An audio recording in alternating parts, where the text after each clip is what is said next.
Hi, Diana. It is very Hi. nice to be speaking with you today on the NTM Growth Marketing Podcast. I'm excited to speak with you today about the practice space. Yeah, thank you so much for inviting me. So, like I said before the conversation, I think you have such a inspiring organization that you're a part of. So, I'd love to hear from you. What inspired you to join the organization? What is it up to, and what is your role at the company? Sure. So I was also very much inspired by the Practice Spaces mission, which is about helping people communicate authentically in a way that celebrates their identity and really looking at public speaking as a lever for that, for their leadership, for how they move through the world. And thinking about the idea that nobody teaches us how to do this. Like we only Mhm, ever really know what good public speaking is if we like make a mistake in school or in the workplace or through life. So just that idea really inspired me and all the different things that public speaking encompasses, right? From mhm, storytelling or speech and debate to, spoken word poetry or like people wanting to learn to be comfortable on camera in an Instagram post, for instance. So mhm. there's lots of places where it happens and very few organizations that help people feel comfortable doing it in all those places. So that very much inspired me. It's a newer organization. We're only 7 years old, so it's still sort of in a very high growth place at this Mhm. point. And I'm on the team I originally joined as a program director, and I am now the head of storytelling and marketing. So my goal is really helping tell the story of what the work looks like, what it is that we do, what the public speaker's journey looks like at different ages, Mhm. and then letting people know about it so that more people want to partner with us, work with us, put their kids in our programs, bring one of our workshops to their workplaces, anything like that. What does your day-to-day look like? My day to day is kind of 50-50 between programming and marketing work. So, on top of like running all of the like external communication parts, like the social media and our newsletter and, blogs and things, I also still have a role in program. So, I run two after school speech and debate clubs at local schools where we help kids that are new to the country acclimate to the education system in America by having them learn English through public speaking skills. So I Mhm. specialize in the Spanish language programs at those high schools. Can you tell us why storytelling is important in marketing? Oh yeah, I think storytelling is marketing. I think that was how I uh, leaned into my identity as like, yeah, I'm a marketer because marketing is just learning how to tell stories in ways that resonate with different people. So for me, storytelling is so much of a core of marketing because what you're wanting to do is either tell a story about what you're doing or name a story that somebody's living so that they can connect to why you're doing Mhm. something that they might care about. So in all of it, it's really learning how to like identify those important moments or those experiences that say like you're not the only one going through something like that. There's other people who are, and there's a community of people that can support you or connect with you about that thing. Mhm. How did you learn how to become a good storyteller? My dad and my grandfather were the greatest storytellers I knew. They had this talent of being like the person that can always strike up a meaningful conversation with a stranger and like act like they're their best friend by the end of 10 minutes. We'd be like in line at Costco or, buying something at the supermarket. And by the end of it, my dad was like friends with all the people. And it was because he just had this way of like connecting with people by a moment and then like Mhm. naming an experience or something that would then strike up a conversation and he'd ask a lot of questions and a lot of that I just kind of learned observing him and running errands with him, and then kind of trying to emulate the same thing. But it's like when you walk away being able to have a conversation with a stranger where the stranger feels seen and cared for, that's a good storyteller. Mhm. What is the story that you're trying to tell at the practice space? The story we're trying to tell is that public speaking doesn't look like a template. Like your Mhm. goal to speak and be a good speaker doesn't look like everybody else. It's not prescriptive. It's really about you owning your identity out loud and figuring out what that is. So if you're a really bombastic and loud speaker, then great, do that. If you're, Mhm. quiet and timid and the way you speak makes everybody feel like they're hearing a juicy secret, that's great too. Both of those are good public speaking because they're authentic to how you are. And that journey doesn't Like you don't just get better at it. I think the other story we're wanting to tell through our work is that confidence doesn't mean you aren't scared to speak. Confidence means that you speak anyway, even if Mhm. you're nervous, even if you're scared. Like what you have to say is more important, and the community that's going to support you to share your message is going to be there to help you through those anxieties that people have, because your message is that important. Mhm. Can you tell us a little bit about some of the mediums that you use to share the Mm. story? And what I mean by that is kind of the combination of video, audio, written word. And it Yeah, sounds like, your dad was great with kind of oral communication. people. Maybe he'd be a great podcaster in Yeah, a different yeah. life, but maybe he wasn't a great, writing a blog, telling his story. Exactly. Yeah, so we definitely do use like written mediums, like our blog. We really like to think of our blog as a place where we can do some deep dives in like the places where public speaking is being taught and how we are supporting that. So, Mhm. deep stories about specific schools we're working with or individual people and their journey, or because we work with youth a lot as well, like our big thing is having a digital home for them to share their voice with the world and have that be a part of their expression. So definitely through blogs. Podcasting is actually a really important instructional tool that we use in classrooms. So having that be another form of public that students can prepare remarks for is really helpful when they're not ready to be in front of a 200-person audience, but they might be ready to say, something about their life or something they're really interested in a recorded story or a recorded segment of some Mhm. sort. So we use podcasting there. Obviously, we use social media, I think, as another place to just show like the pictures of the things that are going on and trying to make it fun and really sending the message that, speaking isn't a scary thing. It's something that you can train for it the way basketball players train to be good at their sport. Speaking is the same way. You just have to, build those habits and get comfortable with those different drills. And then a lot through our events, so showcases, community gatherings where families and people in the community can come see a person's growth in their speaking journey, and the kids in our programs have a goal to work towards. So they're able to speak in front of 3 people. Wonderful. Can you speak in front of 10 people? Can you speak in front of 20 people? Can you speak for 5 minutes, 10 minutes, 20 minutes? So, we either build up the size of the audience or we build up the amount of time speaking. And we like to do that through our events and through our programs. We do tournaments and different things like that where kids can feel cared for going through like a competitive speaking opportunity, but also community members can come and be judges and be part of giving them helpful feedback and providing that supportive environment so Mhm. that everybody can be part of it. You need the people talking and saying the message, and you need people to come and witness the growth. I'd love to hear your thoughts on some new trends you've seen through younger generations of how they tell Mm, stories through technology. And what I mean by that is, I summarized my feelings on the Super Bowl through what the Travis Kelce meme, if you've been seeing that yeah, everywhere. yeah, I have. I found one I thought was funny, and that's the only thing I posted about the Super Bowl, and that was my way of storytelling my whole, thoughts around it. I Yeah. don't know if you're seeing with younger generations, memes or Snapchat stories, or just, I don't think X is necessarily big with, Gen Z and below, but how are you seeing No. them using technology to tell stories in a different manner?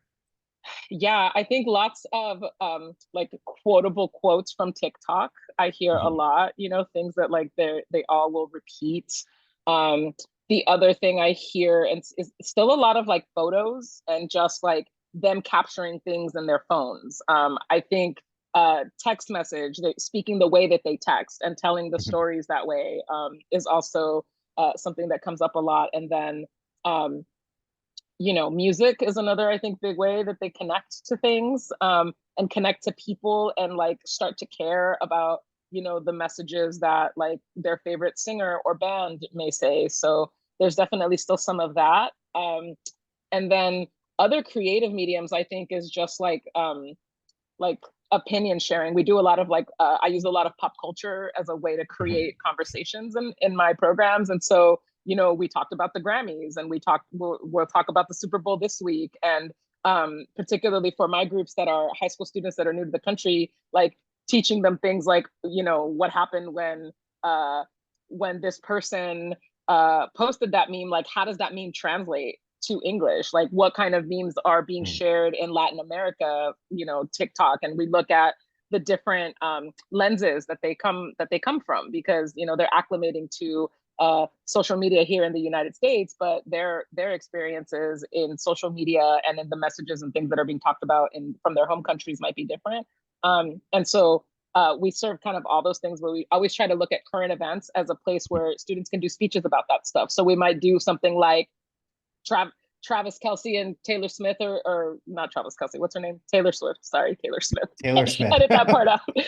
Taylor Swift. Like we might do a conversation of like, okay, let's do a speech of 20 reasons why that couple is overrated. What do we think? And then Mm. letting them kind of pull from the media to give us speaking and talking prompts is kind of how we like to build the stories in. Or moments of like, okay, why do you like that song? Where were you the first time you heard that song? Let's like Mhm. connect the media you consume to a moment or a message that speaks to you caring about something. How do you measure success in your marketing campaigns at the practice space? Yeah, it's a good question. The big thing for us is, because we're a nonprofit that is like a growing organization.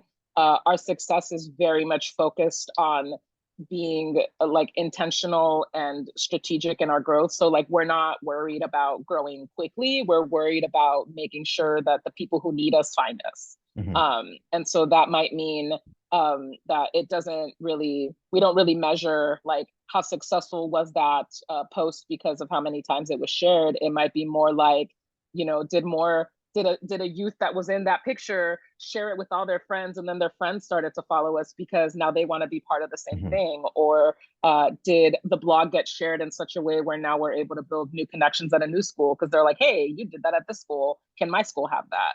Mhm. So we very much still lean on the word of mouth as a way to connect and like feel like people are, part of a slow and authentically built Mhm. community that's growing, through that like relationship building, I think, more than anything Mhm. else. If we were to look into 2024, what is something in marketing that you're looking forward to in the new year? And this could be anything from Mm, a new platform. I've heard people share, having events back in person because COVID is starting to yeah. slow down. Kind of what's in your mind for the new year that you're excited about? Yeah, I'm really excited about in-person events again, because that means we're able to create a lot more opportunities for people to connect and Mhm. pop in. I'm also excited about like just using more short form video content Mhm. in all of our platforms, because young people and the people that we work with say a lot of things, and we're able to like, they're just I believe everybody speaks in poetry, and sometimes they just say the best quotable quotes. And so I'm like, I always look forward to just being able to like capture lots of things so that I can pull those really cool quotes and moments and share them in some way. And I think the other big one is like seeing seeing how young people are going to continue to leverage like the more emerging things like TikTok, or I know Mhm. YouTube Shorts is a thing now. And so a lot of them are starting to see that as a way to share their voice in the world, and wanting to be like more authentic than what the algorithm tells them they need to be Mhm. to grow. Like they're just like, I want to be a human, but I don't want to be a filtered human. So that this like lean towards like, I'm not selling you anything. I just want to be authentic, and I just want to be your friend. And like, I love that trend in the, different accounts and people that are being followed. It's almost, I think, like a different type of influencer is emerging, and one that is more like authentic and just like connector versus influencer. Mhm. So my last question today is around AI. Yeah. I'd love to hear your thoughts on, how the practice space is embracing or not embracing AI, your thoughts of kind of the state of the union of it. And then I'd also love to know your thoughts on AI and public speaking. And so what I mean by Yeah. that is, I could see how AI could be an effective way to, help with maybe transitions or help you brainstorm, topics for a talk. But at the same time, and I'm going to use an example that don't judge me for this, but it's so professional wrestling, and Yeah. the idea of being live in front of an audience and your ability to connect with other people isn't something AI can help you with in that moment. You just have to feel Yeah. into the crowd and what's going on with them. And I'm sure public speaking would be similar in the sense of you need to be Hmm. connected to people in real life as you're delivering these talks in whatever manner they're coming out in. Yeah. Um, yeah, I'm also a casual wrestling fan, so I can understand Nice. the promo. Like that's one of my favorite tools to use of like wrestlers have to practice public speaking too, even if you're doing a sport. Um, Not to go on a tangent, but I was gonna say earlier, that's how I learned about public speaking was through yeah, watching those promos growing up. And even now before yes, talks, I'll like watch a Ric Flair little interview, and yes, it's just yes. okay. We won't go to a Yeah, huge tangent, yeah, but yeah, love yeah. to hear That's a your great answer to tangent. AI. So my answer to AI, I think, is that it's certainly, I think it's a good tool to assist people with the parts of public speaking that we don't think are important, like brainstorming or organizing your thoughts. But it's never going to replace original thought. It's never going to Mhm. replace like who you authentically are. It shouldn't be a crutch that replaces your voice. It should be something that can assist you, like a tool. So in that way, I certainly know like in the work we do, like AI can be useful for making things more efficient, but like connection, there isn't a shortcut to connection. Mhm. Connection is you going up there and embracing that, you know, public speaking isn't just about your content and what you're going to say. It's also about how do you prepare your mind to be ready, and open to whatever opportunity is going to come of what you say, and how do you prepare your body to look at ease up Mhm. there and be able to breathe and be able to, you know, use your hands in the right way. Like all of that, AI is not going to do that for you. AI is not going to tell you what to do with your hands in a way that is comfortable for you. AI is going to tell you what to do based on whatever data they have, which is part of the problem with public speaking, is that people are told this is what the template of a good public speaker is. And if they're a person from a certain kind of background and that template doesn't look like them, then it's not Mhm. going to resonate with them. So it's sort of a like, you know, it's a promising journey, I think, to look at what the possibilities of AI can be. But it shouldn't be replacing original thought, and it doesn't replace the ability to build your intuition in a way that helps you connect with an audience, and ad lib things. Like the AI is not going to be able to tell you that. The AI won't be able to sense an opening when you make a joke and people laugh at it and you want to say a little more about it. The AI won't be able to tell you how to incorporate that 3-second conversation you had 5 minutes before you went on the stage that a person said something and you're like, oh, I should name something about that because I'm going to say that in my speech. Like AI is not going to do that. Or if you make a bad joke and no one's laughing, how to Then help you AI doesn't cut. tell you how to save it because AI is not there in the moment. But Right. there have been things like, you know, we do speech and debate, and so sometimes we will do something like, okay, well, let's practice our debating skills by debating the AI. Like, what would that look Mhm. like? You know, because it is an instructional tool in that way, but it's not replacing your voice. Like you're Right. still you. It's one of the reasons why, you know, there's such a big controversy around like what happens with AI writing movies and Mhm. AI, you know, creating fake songs that are sound just like the artist. Like it doesn't replace original thought, even though it can sound like it. It's still gonna Mhm. be like a glossy copy, not a real copy. Right. So lastly, can you share website links, social media handles, ways to best follow up with you and or the practice space? Yeah, absolutely. So website, we are at practice-space.org. So that is our website. And yeah, we have programs in public speaking for youth and for adults. And then our social media handles are at TPS Nonprofit, on all of the platforms. And then if people want to follow me and my journey, I also do spoken word poetry and storytelling in the community on top of this job. So I'm at Off the Clocker on Instagram. Perfect. Thank you so much for your time today. Yeah, thank you.